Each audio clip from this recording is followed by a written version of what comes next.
Hello friends, स्वागत है तमारू चेनलनी अंदर। मित्रों, आज फरीथी पाछी बात करिए तो एनटीपीसी सरस मजानी परीक्षाओं जे स्टार्ट थई गई है और आज एवं कहेवामां आवे छे स्टूडंट द्वारा जारी माहिती मळी छे कि पेपर जे छे हार्ड बनतुं गयुं छे। तो टीसीएस द्वारा आनी परीक्षा लेवाय छे अने टीसीएस जे छे एनो आ रूल छे ए आवी रीते ज एक्जाम जे छे एने कंडक्ट करे छे कि शुरुआत में एकदम सहेला पेपर धीमे धीमे हार्ड करे छे। दरेक शिफ्ट में पेपर जे छे दरेक दिवसे दिवसे दिवसे हार्ड थतुं जाय छे। तो स्टूडंट एम थाय कि साहेब शुरुआत वाळाने सारूं ने अमारे अघरुं आव्युं, एना माटे टेन्शन नहीं लेवानुं। जो तमे एनी पीडीएफ जे छे नोटिफिकेशन 90 पेजनी आवेली छे एने वांचशो तो एमां एक वात करे छे कि दरेक परीक्षाना अंते एटले कि लास्टमां अमे एक नॉर्मलाइजेशन पेटर्न करीए छीए। नॉर्मलाइजेशननो मतलब शुं छे કે જેને હાર્ડ શિફ્ટ આવી છે, જેને પેપર અઘરું આવેલું છે, એને કદાચ ઓછા માર્ક આવે તો પણ એ લોકો 10-15 માર્ક એને અપ કરે છે। તમને લાગશે સાહેબ આવી ફાંકો મારે છે, આમ માર્ક થોડા અપ કરે? હા, એને વધારે માર્ક આપવામાં આવે છે। કોઈ જૂના એવા સ્ટુડન્ટ મળે કે જે રેલવેની પરીક્ષાઓ આપેલી હોય, જેને ખબર પડતી હોય, એને પૂછજો, રેલવેમાં જોબ કરતા હોય એને પૂછજો તો પણ કહેશે કે હા, આ વાત સાચી છે। નહીંતર તમે એની પીડીએફ જે નોટિફિકેશન હાલ પણ વેબસાઇટ ઉપર અવેલેબલ છે વાંચજો, એમાં આ વાત મેન્શન કરેલી છે। પણ એના માટે સારું શું હોય છે કે તમારી એક્યુરસી સારી હોવી જોઈએ। એક્યુરસી મીન્સ તમે 80 ક્વેશ્ચન કન્ડક્ટ કર્યા, એમાંથી તમારા 65-70 સાચા હોય ને 10-15 જ ખોટા હોય, તો તમે જે એક્યુરસી જે છે તમારી સારી હોય છે તો તમને 15-15 માર્ક અપ કરશે। અને જેને સહેલી પેટર્નમાં પરીક્ષા આવી હોય એ કદાચ 70 માર્ક લઈ આવે તો એને 70ની બદલે એ લોકો એને 60 લઈ જશે, કારણ કે એની શિફ્ટ જે છે સહેલી હતી। ઓકે, તો આ વાત મેં તમને સમજી દીધી। હવે આજનું પેપર જે છે થોડું હાર્ડ છે, મેથેમેટિકની અંદર ચેન્જીસ આવ્યા છે, બરાબર છે। તો હવે શરૂ કરીએ છીએ આજથી। હવે આપણે કઈ ટાઈપનું પેપર આવ્યું છે થોડું જોઈશું એટલે તમને આઈડિયા આવશે। બીજું કે ડિસ્ક્રિપ્શનની અંદર હું મારી ટેલિગ્રામ લિંક આપું છું। જે લોકોને ટેલિગ્રામમાં જોડાવવું છે, જે લોકોને પીડીએફ જોઈએ છે કે આના આ લેખિતમાં જોઈએ છે, એમાં જોડાઈ જજો। અને તમને પણ પરીક્ષાની અંદર જશો ત્યારે જે કંઈ ક્વેશ્ચન મળે છે એ મને સેન્ડ કરજો કે સર આવા ક્વેશ્ચન પૂછાણા, જેથી આપણે બીજાને પણ આ વાત શેર કરી શકીએ। તો ચાલો શરૂ કરીએ છીએ આજનું પેપર। પરીક્ષા સ્ટાર્ટ થઈ ત્યારથી લઈ અને આ લોકો એક ક્વેશ્ચન પૂછે છે જેને કહેવાય છે કે શેષફળ થિયરી અથવા રિમાઇન્ડર થિયરી। મેં ડેઇલી એક દાખલો આનો મૂક્યો જ છે। આજે એણે ક્વેશ્ચન એવો પૂછ્યો છે, અહીંયા આપણને દેખાય છે કે ભાઈ કોઈ એક એન સંખ્યા છે ને 5થી ભાગું તો 2 શેષ વધે છે, બરાબર। તો સંખ્યાના વર્ગને હું 5થી ભાગું તો શેષ શું વધે? હવે આપણે ગુજરાતમાં કદાચ આવું મેથેમેટિક ન ભણાવ્યું હોય, આ એકદમ આને છે ને એક વિલ્સન થિયરી આવે છે, જે શેષફળ થિયરી આખું ચેપ્ટર છે અને લાંબુ છે, પણ આપણે અહીંયા આવું ભણાવતા ન હોય ને અથવા આપણા ક્વેશ્ચન ન આવતા હોય એટલે ખબર ન હોય। મેં આના 2-3 દાખલા અગાઉ કરાવેલા છે, કાલે પણ એક દાખલો કરાવેલો છે, આજે એને થોડોક ચેન્જ કરીને પૂછ્યો છે, બરાબર। તો જુઓ, હવે અહીંયા એને કે ને રિમાઇન્ડર 2 વધે, તો સિમ્પલ શું કરવાનું હોય કે 2નો વર્ગ જ કરી લેવાનો। 2નો વર્ગ 4 થાય અને એને 5થી ભાગો તો હવે તમને થશે 4 ને 5થી ભાગું તો શું વધે? આવા દાખલાની અંદર જવાબ છે ને એ નાનો હોય ને એ જ આવે। જ્યારે પણ નાની સંખ્યાને મોટી સંખ્યાથી ભાગવામાં આવે તો જવાબ 4 જ આવે। તો તમને થશે સાહેબ આવું થોડું હોય? હા, હું સાબિત કરી દઉં। કેવી રીતે? તો આ વિલ્સન થિયરી છે આ બધી। હવે જુઓ તમને સમજાવું કે ભાઈ અહીંયા હું એવું માનું કે ભાઈ 7ને હું 5થી ભાગું તો શું થાય? તો કે 5 એકમ 5 અને શેષ 2 વધી, તો કે હા 2 વધી। હવે શું કહે છે કે સંખ્યાના વર્ગને, સંખ્યા શું માની મેં? 7, એનો વર્ગ શું થાય? તો કે 49। અને એને હું જો 5થી ભાગું, સંખ્યાના વર્ગને 5 વડે ભાગવામાં આવે તો 5થી ભાગું એટલે 9×5 = 45 થાય। તો આ 49માંથી હું 45 કાઢું તો શેષ શું વધી? 4 વધી ને। તો શરૂઆતમાં મેં તમને શું કીધું હતું? 2નો વર્ગ 4 હોય ને છેદમાં 5 હોય, ઉપર જો નાની સંખ્યા હોય અને નીચે મોટી સંખ્યા હોય ને તો જવાબમાં શેષ હંમેશા 4 જ આવે, બરાબર। ડાયરેક્ટલી કેવું તો તમને એવું થાય સાહેબ આવું ન બની શકે, પણ મેં તમને સાબિત કર્યું। આ એક થિયરી છે અને થિયરી ઉપરથી એને પ્રશ્ન પૂછ્યો છે। તો આવું ક્યારેય પણ તમને જો પરીક્ષામાં જાઓ ને પૂછે ને, માનો કે તમને ક્વેશ્ચન એવો આવ્યો, ઉપર 7 છે નીચે 8થી ભાગ્યા, તો આને પૂછવામાં આવે કે જવાબ શું આવે? કાંઈ નહીં કરતા સીધું નાનો અંક છે ને 7, એ જ જવાબ તમને આપી દેજો, બરાબર છે કે ભાઈ 7 જવાબ હોઈ શકે। અને એનો વર્ગ પૂછ્યું છે, બરાબર। તો અહીંયા જે આપ્યું એનો વર્ગ કરી અને આને 5થી ભાગી નાખજો, આ તમારો જવાબ થશે। ઓકે, થોડાક જીકેના ક્વેશ્ચન સરસ આવેલા છે, જોઈ લઈએ।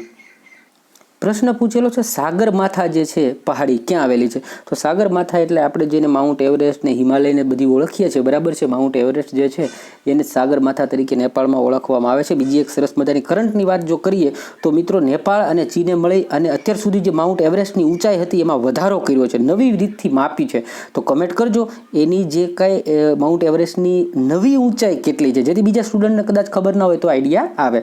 બાકી વાત કરીએ તો એસિડ બેઝના નામના ઉપયોગમાંથી ક્વેશ્ચન પૂછેલા છે સ્વાદે કેવા હોય, એના કેરેક્ટર પૂછેલા છે. એસિડ આવું હોય, બેઝ આવું. તો એસિડ જે છે સ્વાદે ખાટા હોય છે, બરાબર. બેઝ છે એ તુરા હોય છે, ઓલા કડવા હોય છે, બરાબર છે. તો આ ટાઈપનો ક્વેશ્ચન પૂછાયેલા છે.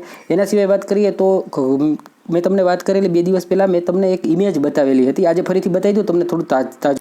આ પીરિયોડિક ટેબલ છે, બરાબર. આના અંદરથી ક્વેશ્ચન પૂછવાના શરૂ કરી દીધા છે. કાલે એવો ક્વેશ્ચન પૂછાયેલો છે, એવું કયું તત્વ છે કે જેની અંદર ઇલેક્ટ્રોન રચના 2, 8 અને 7 હોય, બરાબર છે. તો કે જેના અંદર 2 અને 8 અને 7 એવા ઇલેક્ટ્રોન હોય એ કયું તત્વ છે? તો મેં તમને આના વિશે થોડું સમજાવેલું હતું કે ભાઈ આ જે 2, 8 અને 7 હોય ને એ ઇલેક્ટ્રોનની સંખ્યા છે. તો એના અંદર 2 ઇલેક્ટ્રોન છે, 8 છે અને 7 છે. આ એના કક્ષક છે.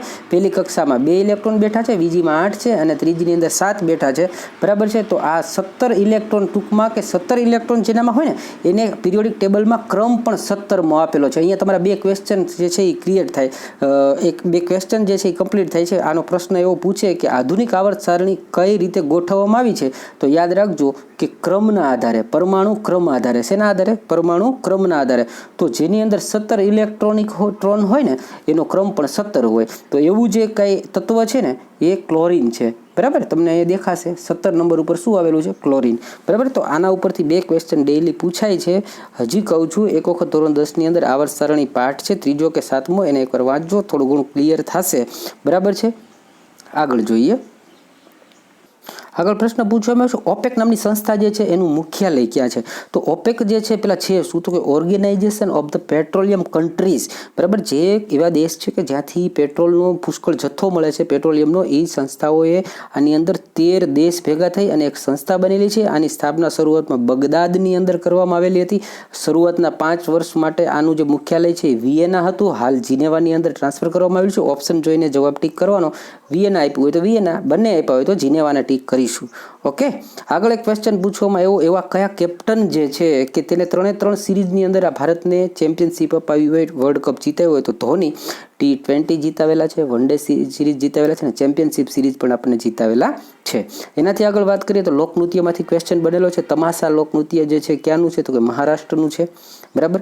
એની સિવાય એના વિશે વાત કરીએ તો લાવણી પણ એનું છે, એ યાદ રાખજો. યક્ષગાન પૂછે તો કે ભાઈ કર્ણાટકનું છે, બરાબર છે. પછી વાત કરીએ કચ્ચીપુડી ક્યાંનું છે? તો કે કચ્ચીપુડી આંધ્રપ્રદેશનું છે. એના સિવાય હું તમને 1-2 નામ દઈ દઉં તો કદાચ યાદ થઈ જાય તમને, બરાબર છે. કથકલી પૂછે, જો યાદ રાખજો, કથક અને એક છે કથકલી. કલી છે ને તો એ કલી હંમેશા કેરળની સારી હોય, યાદ રાખવાનું. એટલે કથકલી પૂછે તો કેરળની કલી, બરાબર. કથક પૂછે તો ઉત્તરના રાજ્ય એટલે કે યુપી તમે જવાબમાં આપી શકો, બરાબર છે. તો થોડાક મેં તમને એની સાથે પણ યાદ કરાવી દીધા. હરરોજ રાષ્ટ્રીય કોંગ્રેસમાંથી ક્વેશ્ચન આવે છે. આ વખતે પૂછેલું છે નરમ દળ અને ગરમ દળ. બીજી ભાષામાં વાત કરું તો જહાલવાદ અને મળાવવાદની જે કાંઈ ભાગલા પડ્યા એ ક્યારે પડેલા? તો કે ભાઈ 1907માં કોંગ્રેસના વિભાજન થયા સુરતની અંદર. હવે આ ક્વેશ્ચન બને કે ભાઈ એમના અધ્યક્ષ કોણ હતા? આ જે 1907માં કોંગ્રેસનું સંમેલન ભરાણું તો રાસ બિહારી બોઝ હતા, બરાબર. એના સિવાય ક્વેશ્ચન એવો બને કે ભાઈ આ 1907માં ભાગલા પડ્યા પણ ફરીથી એનું સમાધાન થયું ક્યારે? તો 1916ની અંદર. ક્યાં થયું? તો કે લખનૌ કરાર કરવામાં આવ્યા. અને આ ક્વેશ્ચન જે છે ઉલટાવીને પૂછે કે ભાગલા 7માં પડ્યા તો એનું મિલન ક્યારે થયું અથવા સમાધાન ક્યારે થયું? તો 1916ની અંદર લખનૌ કરાર તરીકે ઓળખાય છે, બરાબર. તો બીજો ક્વેશ્ચન એવો સૂર્યકિરણ યુદ્ધ અભ્યાસ કોની સાથે થાય છે? કે નેપાળની સાથે આ યુદ્ધ અભ્યાસ જે છે એ થાય છે. ઓકે, આને પણ યાદ રાખીશું. પછી ક્વેશ્ચન આવેલો છે ઇન્ટરપોલનું હેડક્વાર્ટર લિયોન ફ્રાન્સની અંદર આવેલું છે, બરાબર. પછી ક્વેશ્ચન એ 1983માં વર્લ્ડ કપ યોજાયો, એમાં ભારત જ્યારે જીત મેળવી એના કેપ્ટન તરીકે કોણ હતા? તો કે કપિલ દેવ હતા.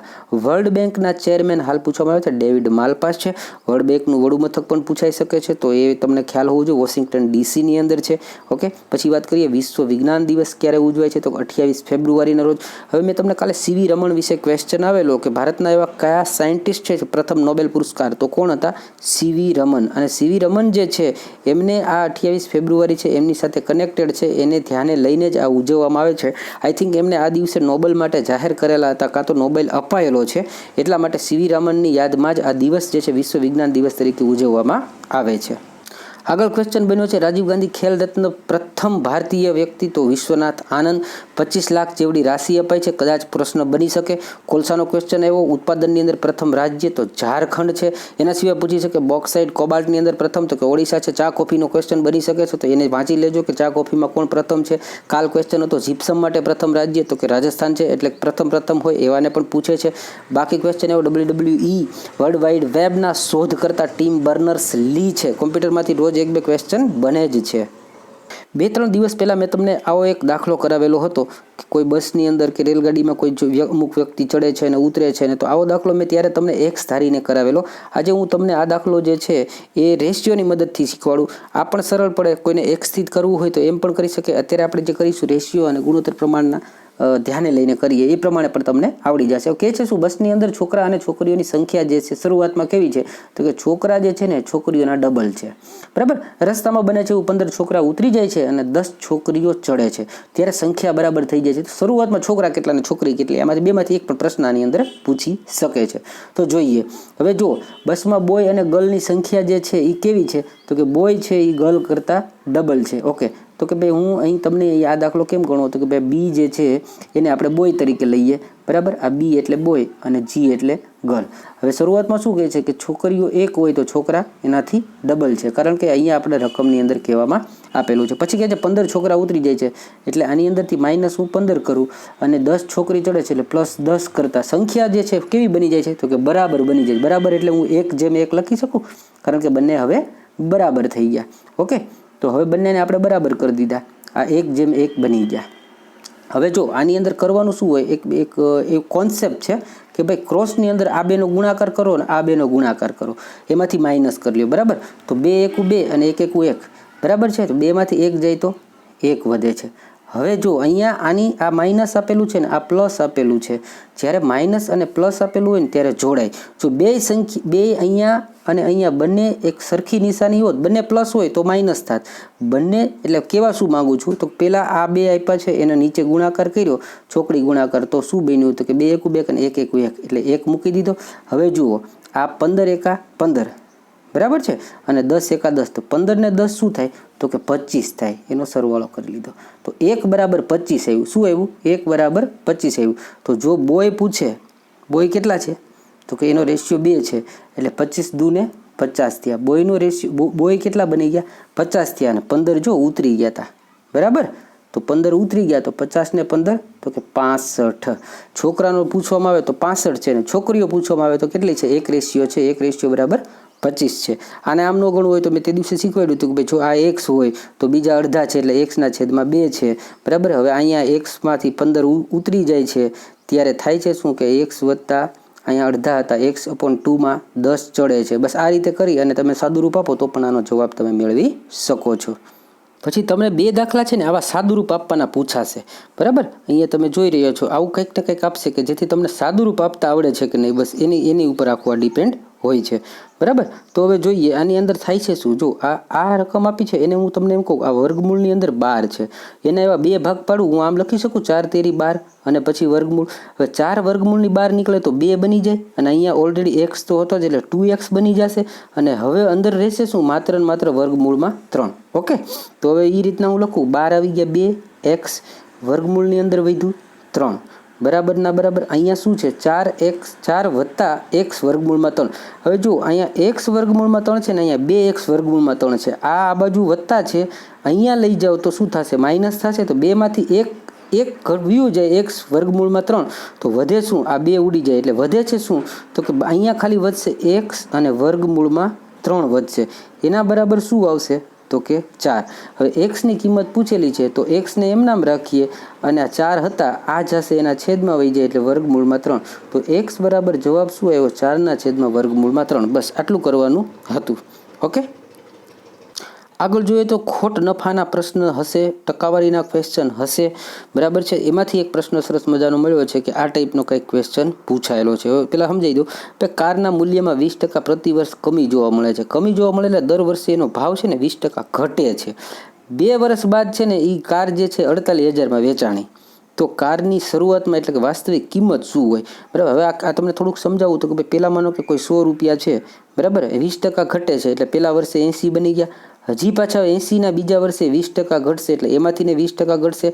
પછી જે કિંમત બની ને એ 48,000 છે. તો શરૂઆતમાં આપણે શું ધારી હતી 100, તો 100 બરાબર શું હોય, આવી રીતે પણ દાખલો તમે ગણી શકો, બરાબર. અને આને જો ઇઝીલી પરીક્ષાની દ્રષ્ટિએ ગણવો હોય ને તો પહેલાં તમને એ ખબર હોય જોઈએ 20% જે છે એને આપણે લખાય કેમ, તો કે ભાઈ 20 છે ને એને 20ના છેદમાં તમે 100 લખો ને એટલે આ બને શું ખબર, 1/5. આ કેવા શું માગે છે કે જ્યારે 5 રૂપિયા મૂળ હોય ને તો એના ઉપર 1ની ખોટ જાય, કારણ કે અહીંયા કમી કીધી છે. જો નફો થતો હોત તો આપણે 1 વધારી દેત, તો 5 મૂળ હોય ને 1ની ખોટ જાય એટલે રકમ બની શું જાય, તો કે 4 બને. બસ આટલું ધ્યાને લેવાનું. હવે જુઓ, મૂળ 5 છે અને પછી 4 બને છે પહેલા વર્ષે, બીજા વર્ષે 5 હતી અને 4 બને છે કારણ કે કમી થઈ. હવે આને આપણે આમ કરી શકીએ, 55 25, આ બેનો ગુણાકાર 25 થયો ને આ બેનો ગુણાકાર થયો 16. તો હવે જુઓ, કોઈ રકમ છે ને 25 રૂપિયા હતી ને 16 બની ગઈ.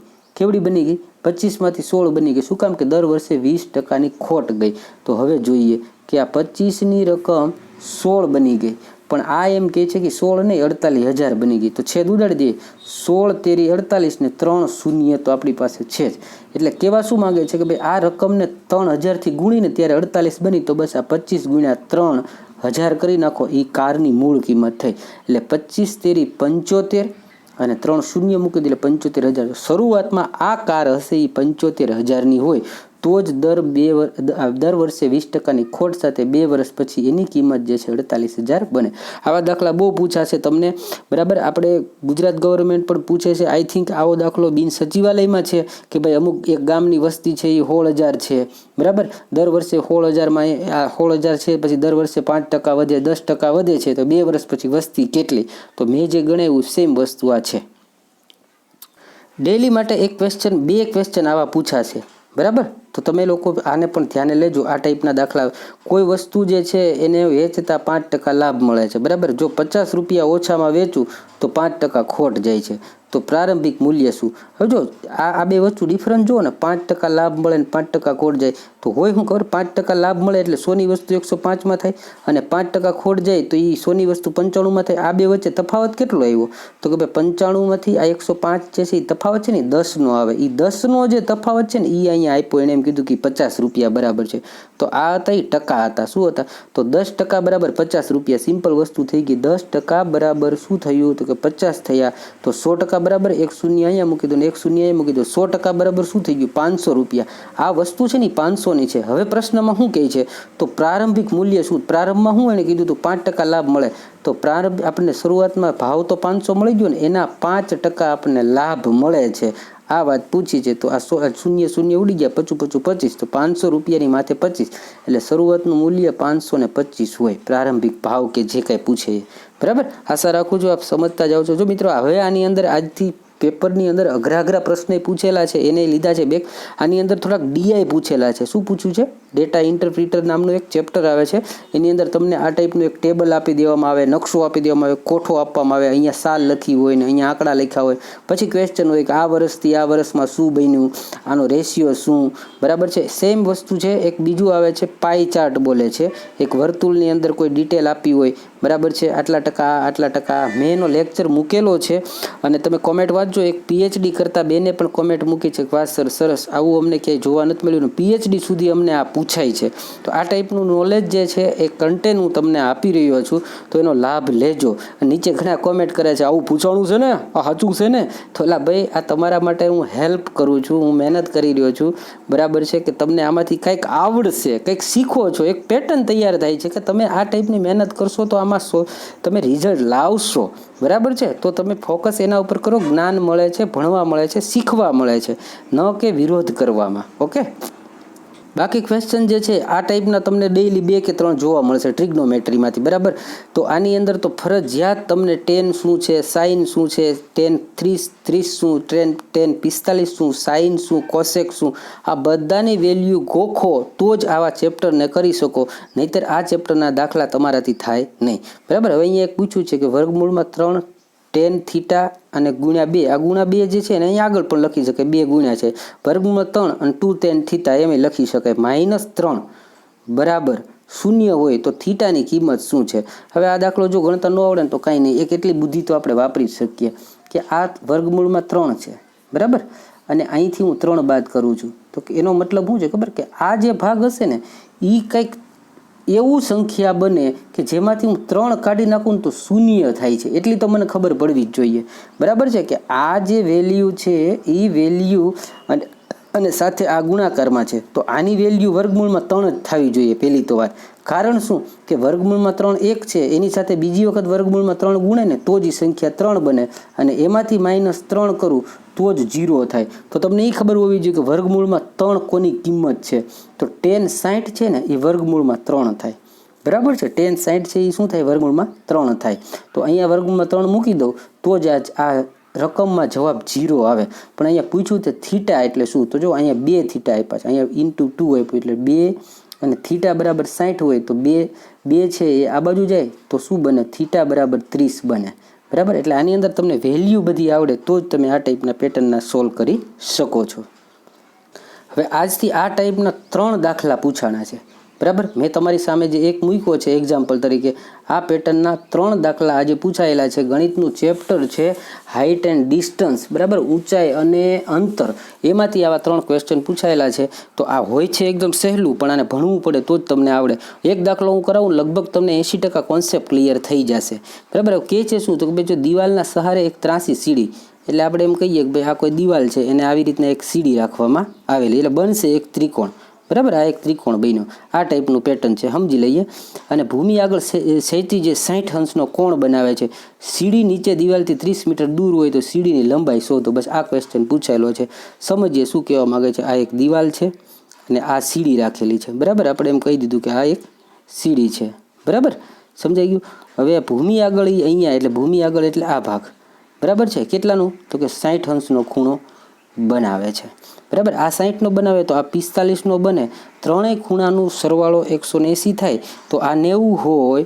બરાબર, આ 60 હોય તો અહીંયા આગળ આવશે એ શું આવશે, તો કે 30 અંશનો કોણ હોય. આટલી આપણને ખબર પડી ગઈ. હવે જુઓ એણે શું કીધું છે, સીડી નીચે દિવાલથી 30 મીટર દૂર છે, એટલે આ ભાગ જે છે એ કેટલો આપેલો છે, 30 મીટર આપણને આપવામાં આવેલો છે. શું આપેલું છે, 30 મીટર આપેલું છે. હવે જો આની અંદર એક કોન્સેપ્ટ એટલો જ યાદ રાખવાનો છે કે આ 30 કોઈ આ 90 અંશ છે ને, 90 અંશ એની સામે જે કાંઈ માપ હોય એ હંમેશા શું હોય, તો કે એ 2a બરાબર હોય. શું હોય, 2a બરાબર. તો કે સાહેબ એ શું હોય, તો એ જે છે ને એ હંમેશા 30 ખૂણો જે આપ્યો હોય ને, 30 અંશનો ખૂણો, એની સામેનો ભાગ જે છે, તમને કલરથી કરી દઉં. બરાબર, 30ની સામે જે કંઈ ખૂણો હોય એને એ બોલવામાં આવે છે. બરાબર, 90ની સામે જે ખૂણો હોય એને 2a બોલવામાં આવે છે. અને 60 અંશની સામે જે હોય એને શું કહેવામાં આવે છે, કે a√2 બોલવામાં આવે છે. એ કાંઈ પૂછ્યું નથી એટલે તમારે ચિંતા કરવાની જરૂર નથી. તો અહીંયા આપણે કરવાનું શું હોય, તો ભાઈ 30ની સામે જે ખૂણો છે એ a હોય. 60ની સામે આપણને પૂછ્યું નથી, પૂછ્યું છે કેની સામે, શું પૂછેલું છે આપણે જોઈએ, સીડીની લંબાઈ. તો સીડી જે છે એ 90 અંશના ખૂણાની સામે હતી. આ 90 અંશનો ખૂણો છે ને આ સીડી હતી. તો મેં હમણાં કીધું 30 સામે શું હોય, તો કે a હોય. 90ની સામે શું હોય, તો કે 2a હોય છે. બસ આટલું તમને ખબર હોવી જોઈએ. તો હવે આનો જવાબ જે છે એ તમે કહી શકો કે ભાઈ 30 મીટર જે હતું એ 30 અંશની સામે હતું. બરાબર છે, આ 30 અંશની સામે જે હતું એ હતું, એ 30 હતું. તો 90ની સામે શું હોય, તો કે 2a, એનાથી ડબલ હોય એટલે કે 60. તો આ સીડી છે ને એ 60 મીટરની લાંબી હોય. બરાબર, કેટલી હોય, 60 મીટર લાંબી સીડી. બસ આટલો જ ક્વેશ્ચન હતો. આ ટાઈપના 3 ક્વેશ્ચન આજે પૂછાયેલા છે. એટલે આકૃતિ દોરીને થોડુંક સમજવું પડે. અને આ મેં કીધું કે 30ની સામે શું આવે, 60 સામે શું આવે, 90 સામે શું આવે, એટલી તમને ખબર હોય તો તમે કરી શકો. આના સિવાય પણ ઘણા બધા ક્વેશ્ચન જે છે પૂછાયેલા છે. તો મિત્રો, પરીક્ષા હવે પેપર હાર્ડ થતા જાય છે, સરસ મજાની તૈયારી કરો. અને આની PDF કે આના જે કંઈ ડેટા જોઈએ તો હું મારી લિંકમાં નીચે એટલે કે ભાઈ ટેલિગ્રામની અંદર મૂકી દઉં છું. બરાબર, બાકી વિડીયો ગમ્યો હોય, મહેનત કરી છે તમારા માટે, તો લાઈક તો જરૂર કરજો, શેર કરજો અને બીજા મિત્રો સુધી માહિતી પહોંચાડજો. થેન્ક યુ, ધન્યવાદ.